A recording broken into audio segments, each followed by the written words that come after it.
Le Seigneur soit avec vous. Et avec votre esprit. Bonne nouvelle de Jésus-Christ selon saint Luc. Gloire à toi, Seigneur.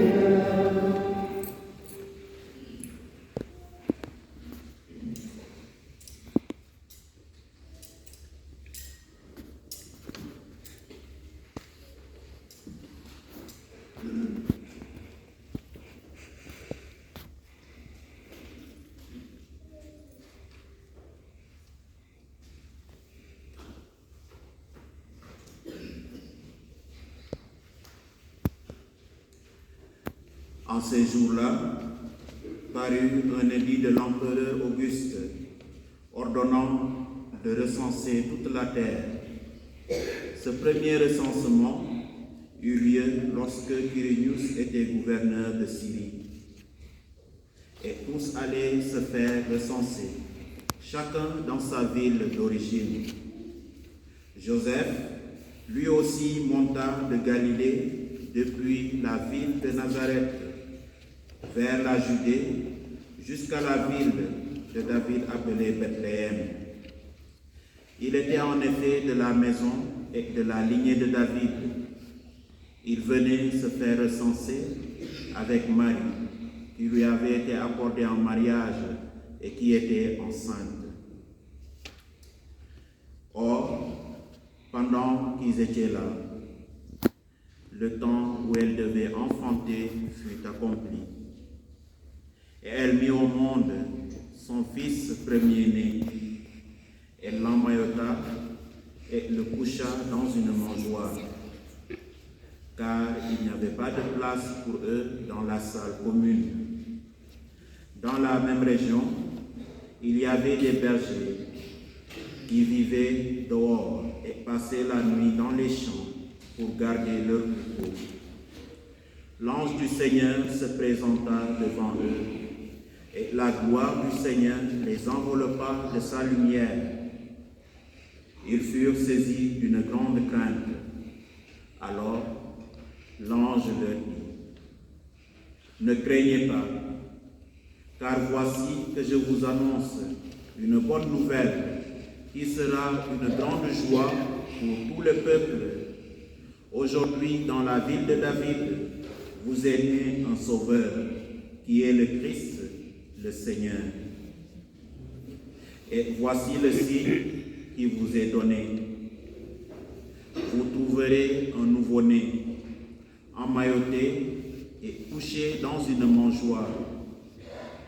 Et soudain, il y eut avec l'ange une troupe céleste innombrable qui louait Dieu en disant: gloire à Dieu au plus haut des cieux et paix sur terre aux hommes qu'il aime. Acclamons la parole de Dieu. Louange à toi, Seigneur Jésus.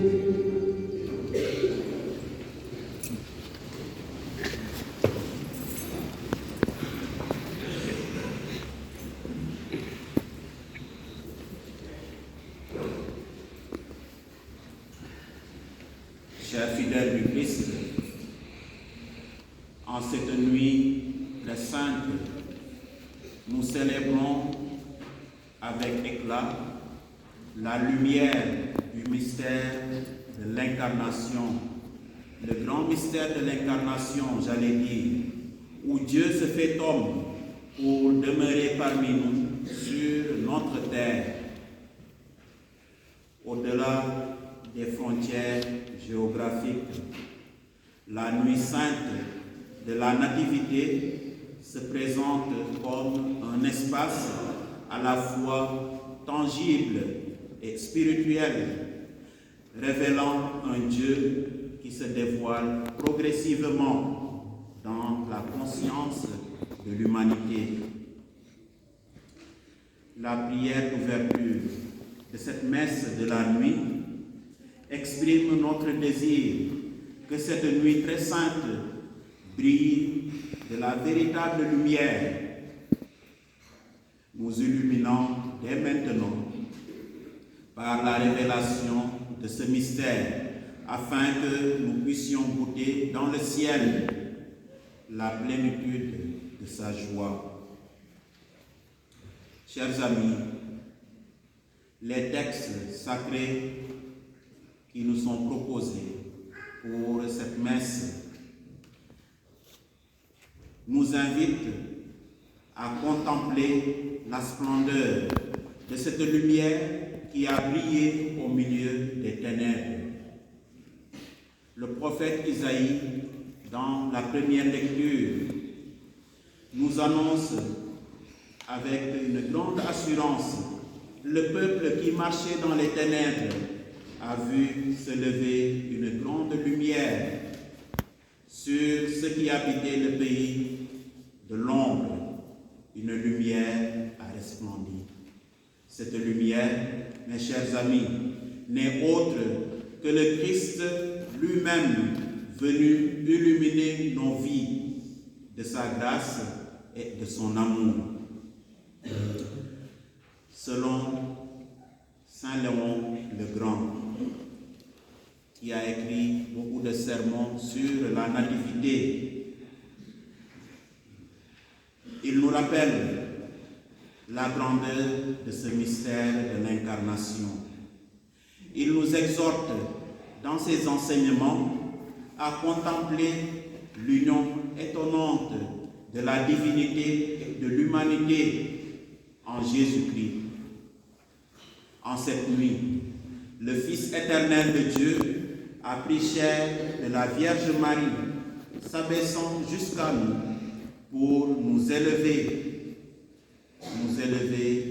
jusqu'à lui, jusqu'à Dieu. Et cette rencontre entre le ciel et la terre, entre le divin et l'humain, révèle la profondeur de l'amour de Dieu pour chacun et chacune de nous.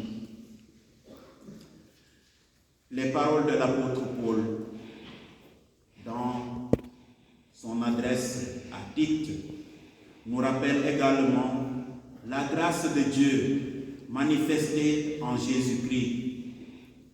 La grâce de Dieu s'est manifestée pour le salut de tous les hommes.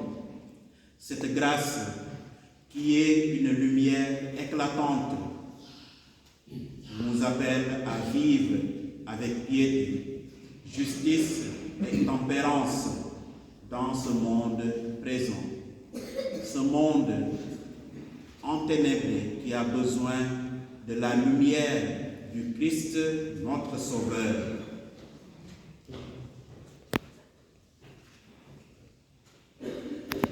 Saint Augustin nous encourage lui aussi à répondre de cet appel avec un cœur ouvert à accueillir la grâce de Dieu, cette grâce qu'il nous offre à travers la naissance de l'Emmanuel de Dieu avec nous.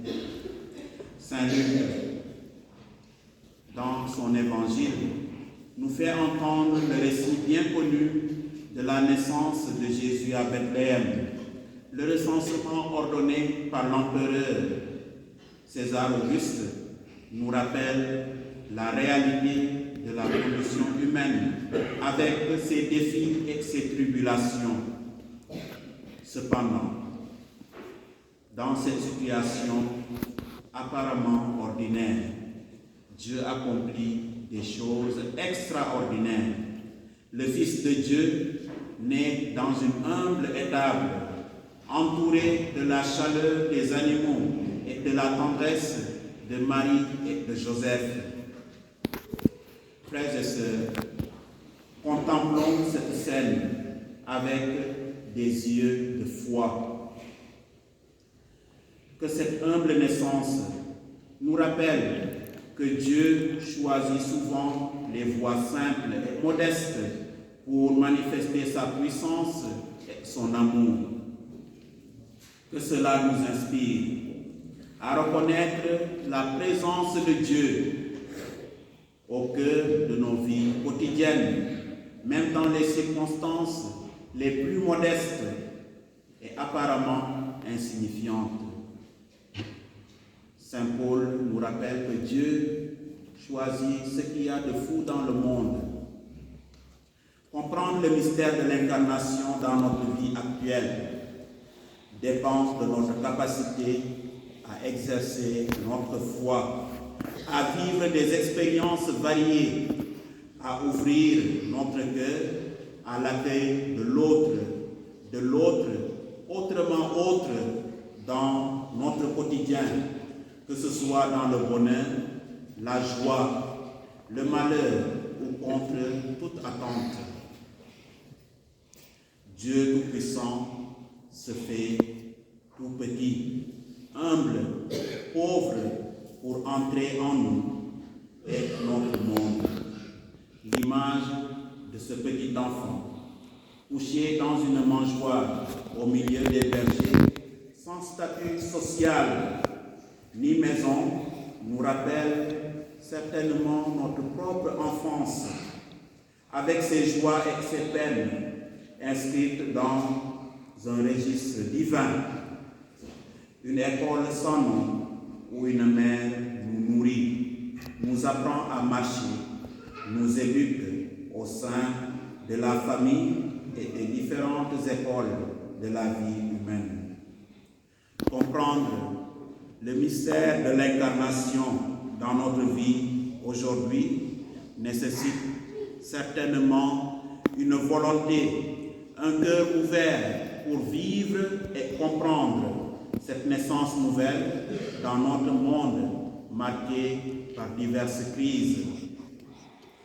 En cette veillée de la nativité de notre Seigneur, prions pour que sa lumière, la lumière du Christ, dissipe les ténèbres qui peuvent obscurcir notre cœur et notre société. Que la grâce de Dieu nous guide sur le chemin de la justice, de la paix et de la fraternité. Puissions-nous, inspirés par les enseignements de nos pères dans la foi, accueillir le Christ avec un cœur ouvert, un cœur généreux et témoigner de la lumière, de sa lumière qui vient dans notre monde. En cette nuit très sainte, chers amis, que la joie inonde nos cœurs pour la naissance d'un peuple nouveau marchant vers la vie de Dieu. Amen. Amen.